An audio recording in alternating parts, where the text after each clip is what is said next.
This coming weekend in Tombstone, Arizona, Helldorado Days will take over the town too tough to die.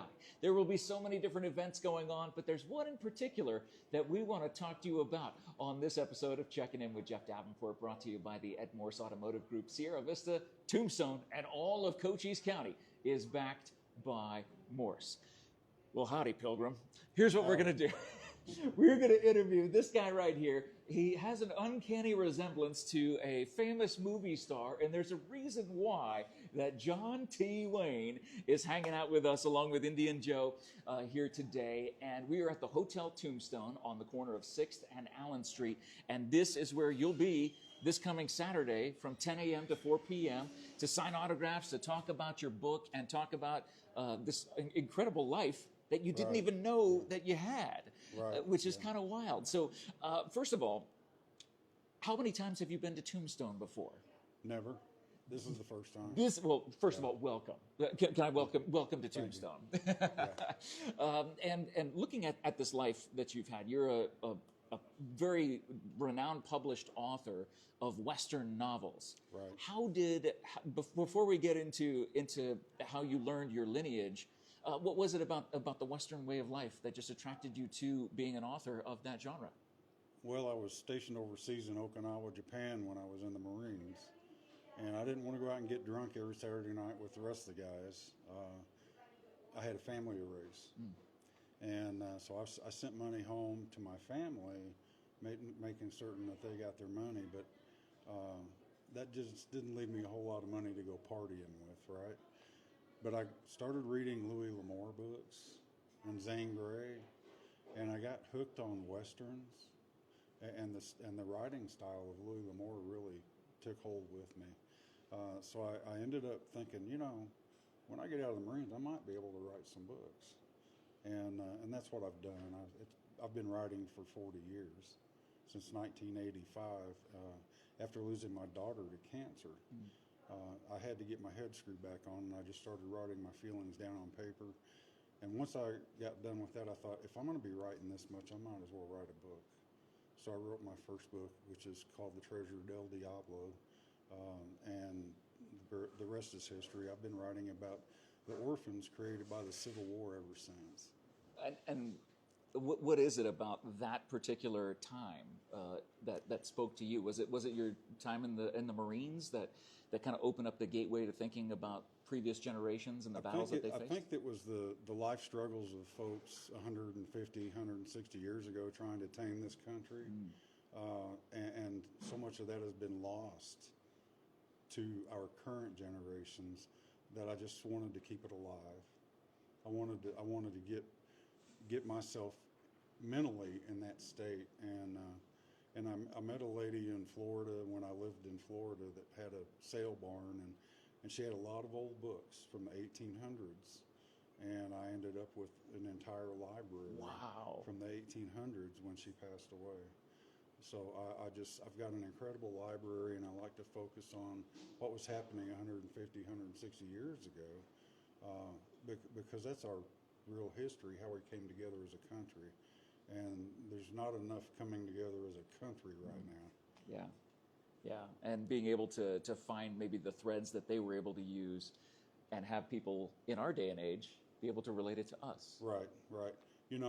One of the things I say is we never left the Dark Ages. All we've done is put a modern face on them. And that's all we've done. We're still living in the Dark Ages. There's so many ways to touch darkness if you just reach out and want to get involved in it. I mean, we don't need that. We need a little more light in our lives. Well, without a doubt, and being able to do that through the gift of writing, through the gift of being able to create works that will live on forever. Speaking of that, legends, they say legends never die. I say legends live forever. And there is a legend that is in your family history that is your namesake for this part of the journey. Obviously, John Wayne, you do share an uncanny resemblance to your grandfather. Right. Growing up, you didn't know he was your grandfather. That's correct. I had no clue growing up who my grandfather was. I had no idea that my father didn't know who his father was. I just thought, he didn't want to talk about it. I had no idea that he didn't know until after he passed away. Wow. And because my grandmother was at the funeral, Okay. and she still wouldn't talk about it. That's a strange set of circumstances. I had two brothers, and we were sitting around my brother's dining room table wondering, what's the big stinking secret? We just buried Dad, and we still don't know who our grandfather is. So that kind of reinvigorated that idea in my mind that I needed to do some digging. And on my way home from that funeral, my wife looked at me and said, you know, if you're going to start publishing all those books you've been writing, you might want to look like a cowboy. And I had never dressed like a cowboy in my life. But we started buying some clothes here and there, bought a pair of boots and a vest and all that. And it didn't take long for me to figure out I couldn't go anywhere without somebody saying something. It completely changed my life. Everybody was saying, do you know who you look like? You know, if you had an eye patch, you'd look just like Rooster Cogburn and all sorts of stuff. So it kind of bothered me. And, of course, I ended up in an argument with the good Lord over it. Sure. And lost. But I'll tell you right now, you don't want to start an argument with the good Lord unless you're ready to lose, okay? But after losing the argument, I thought, I don't have a clue where to look. And how did this journey even I didn't even know where to begin. Yeah. Because you were already an author, you were already already publishing books, books, and already retired from the military and going on with this next phase of your life. And what happened was my Uncle Wayne passed away. Notice the name Wayne. Mm-hmm. That was one of the names that John Wayne used. He also used Duke. And then his children. I got to asking questions because I realized that my grandmother named all of her children with nicknames, and I really didn't know their names. And when I started asking what their names were, they lined up perfectly with John Wayne and his children. Now, how did my father look just like John Wayne, and all the rest of the children got named after him? And I'm not talking about 2 or 3 kids. She had 8 more kids. So I'm like, okay, something's goofy here. That's when I knew there was something going on, because that's not a coincidence. Right. Okay. The name Duke and John are in the family, but they're not my dad's half brothers and sisters. Okay. All the rest of those names line up perfectly with John Wayne and his children, and I just thought, okay, there's something going on here. And what year is this that you're doing that this? was around 2012. Okay. Right about the time I was releasing my first 2 books, and we went on from there. I just kept driving. I was hauling heavy equipment all over the country, so I was oversized wherever I went. And in the evenings, I would have to shut down. So when the sun goes down, you can't be on the road, not with a big oversized load. So I had the rest of the evening to work on books, and that's how I got so many books written. I've got 7 novels out, plus I've got a bunch of books that no one's ever seen. But I've had to change publishers over the last couple of years, and we're just getting started re-releasing these books. Nice. And so we'll get them all out eventually, but there's a bunch of books coming about the U.S. Marshals out of Fort Smith. But all the books I have so far focus on the orphans from the Civil War, because nobody's written about that. Yeah. In 160 years, nobody's written about it. Yeah. No, it's an amazing topic. Yeah. So as you dig in and you begin to find out, did you do one of those cheek swabs to try to figure out the DNA lineage that you had? I did my DNA before the COVID stuff hit. I still haven't seen where I'm actually related to the Hammock family, which is what my dad's birth certificate said. And I thought after looking at Dad's birth certificate for a while, I realized this is a forgery, because Whoa. the same signature is on. Everybody's got the same signature. Wow. On the birth certificate. Same person signed for everybody. Oh my goodness. Including the doctor, which is totally incorrect. So I realized then that my dad had a false birth certificate. I don't think he ever put 2 and 2 together in that department, or he would have done some better. Yeah.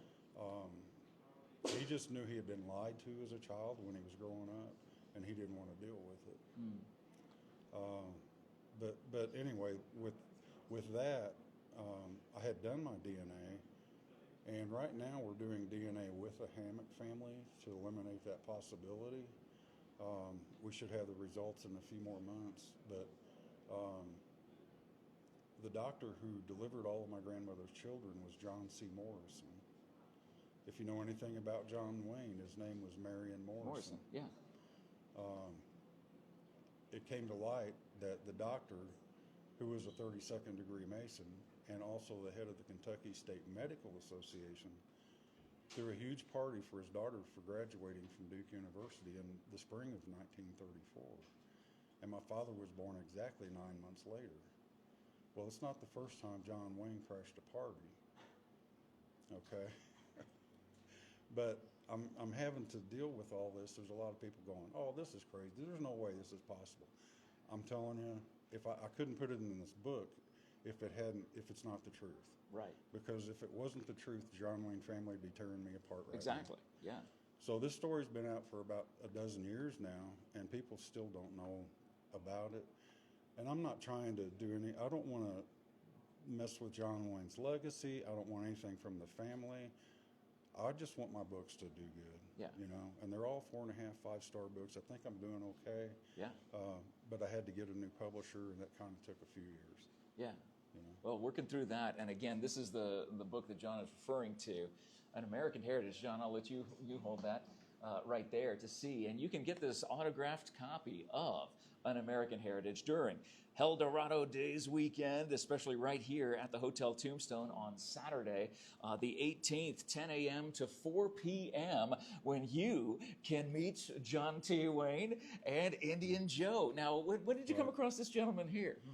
Well, I was signing books at the Sultana Festival in Marion, Arkansas. That's the largest maritime disaster in American history.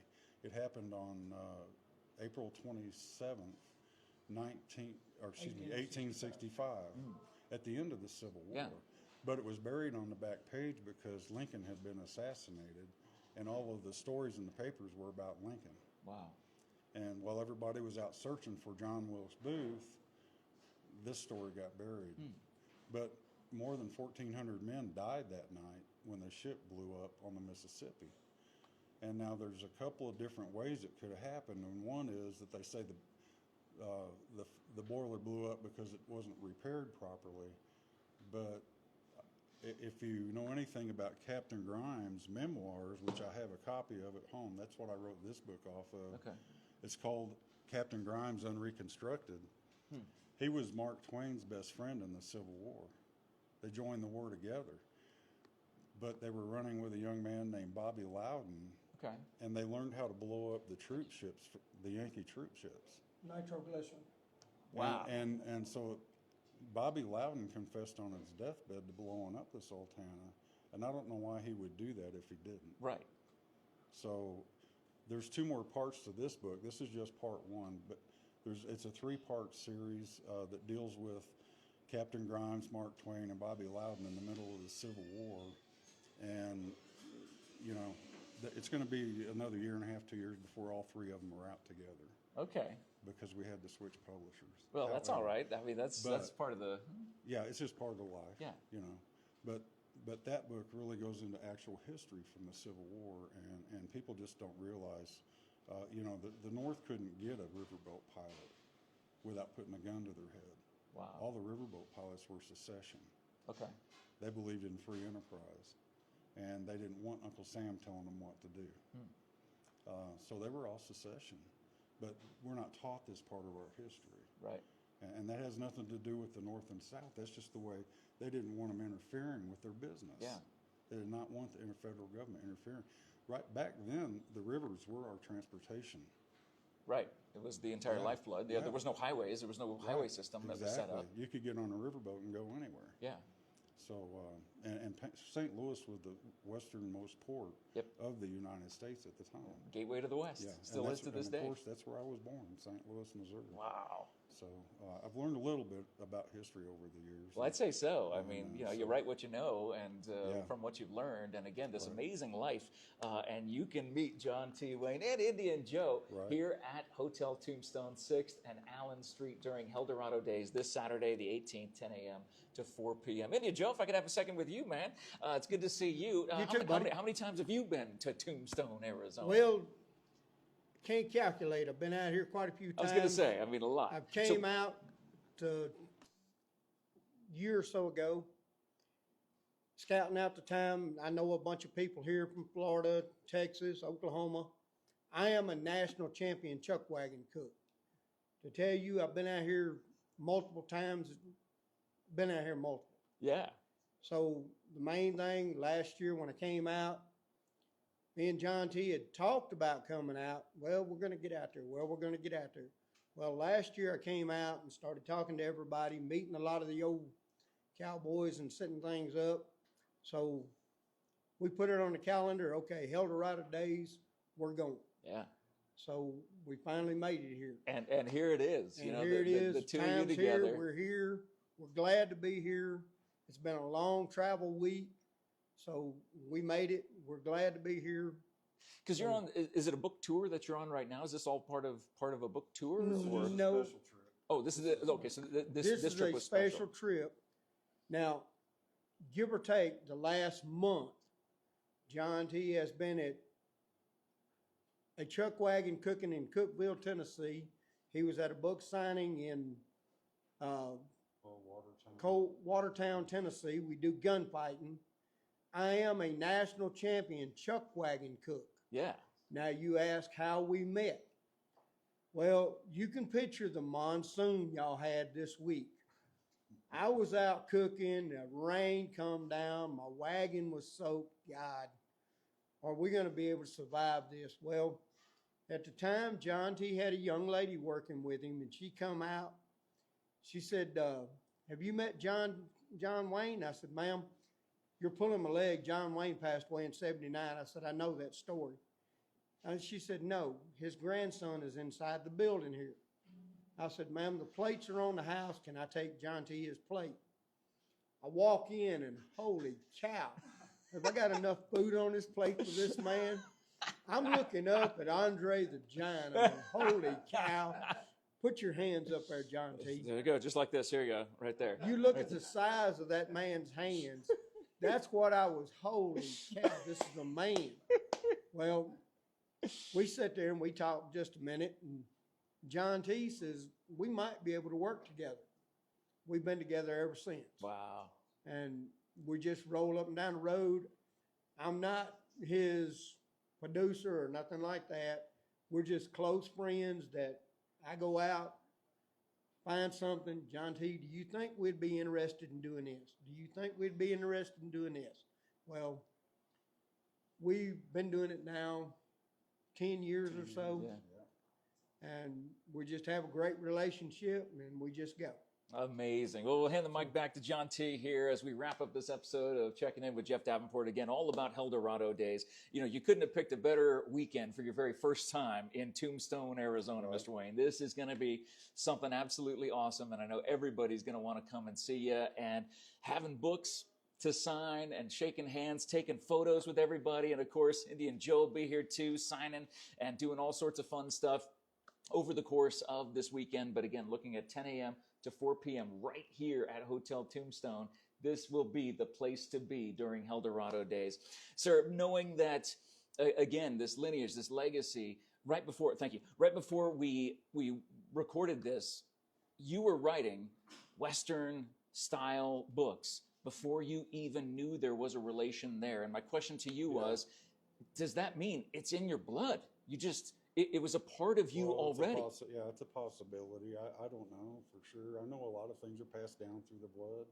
And when I look at my father and some of his habits and the way he acted, even though he was handicapped, being born with spina bifida, I can see now where stuff is passed down through the blood. Until I knew who my grandfather was, I had no idea about that. And but I do understand now. Because I look at my son and I look at my grandson and I'm like, holy cow, this isn't stopping. Yeah. You know, because they look like him. I mean, so I don't know what to do. It is what it is. Yeah. Okay. But I'm thankful that I had a passion and wanted to write books because I plan to write the rest of my life, and hopefully we'll have some good material for making movies. Oh. You know, and that's one of the things we're doing here. We've got this book. Evil at Dead Woman Crossing is going to be made into a movie. Really? We sold the rights to that about 2 months ago. Okay. And they're out looking for the actors and the funding and everything. And of course, we still have to write the screenplay for Sure. it. But The adaptation from the yeah. book to be able to. But that's all settled for now. Wow. And, hopefully, we'll get a good response about that. So the people can come and they always say the book is better than the movie. I mean, I hear that a let's, lot, yeah. and we know that when this movie comes out, I'm sure it'll be amazing. Don't get me wrong, but you can read the book and get it autographed by John T. before it even gets the first frame of film done. Right. You can do that this weekend during Helldorado Days on this Saturday, the 18th, 10 a.m. to 4 p.m. right here at Hotel Tombstone on the corner of Allen and 6th. It is going to be absolutely awesome. I could sit here all day with you, sir. I don't want to take up any more of your time. Oh, no, but this has been an absolute pleasure to meet you. And again, a wild resemblance for sure from the character that we've seen over the decades of his Western life, and watching that and watching you continue this lineage even before you knew there was a lineage through the Western way of life. Saturday, I plan to dress as Rooster Cogburn. Okay. We help promote True Grit Trail for the state of Arkansas. Oh, okay. And we drive from Dardanelle to Fort Smith and back, and have in classic cars, because it's not the Butterfield stage line anymore. Right. It's Highway 22 now. So it takes all day to do that because we stop and eat lunch in Fort Smith. But we're out of Arkansas, and the governor asked me to come and witness the signing of the bill 6 years ago. He asked me if I had any ideas about promoting it, and I'm like, I might have a few. And then, of course, that's why I have books coming about the U.S. Marshals out of Fort Smith. Awesome. So it's going to be an experience, but we're living every minute of it. Man, well, I love this time with you. Thank you so much. Indian Joe, great to see you. John T., they will be here, Hotel Tombstone, this Saturday during Helldorado Days, 10 a.m. to 4 p.m. Make sure you stop on by, shake this frying pan-sized hand, and give Joe a high, or give Indian Joe a high five, and ask him to cook you up something nice. No, I'm kidding. And by the way, this is going to be an awesome Helldorado weekend. If you've never been to Helldorado or experienced it yourself, you got to come to Tombstone this weekend and just be a part of the fun of Helldorado Days, the annual event right here in Tombstone, Arizona.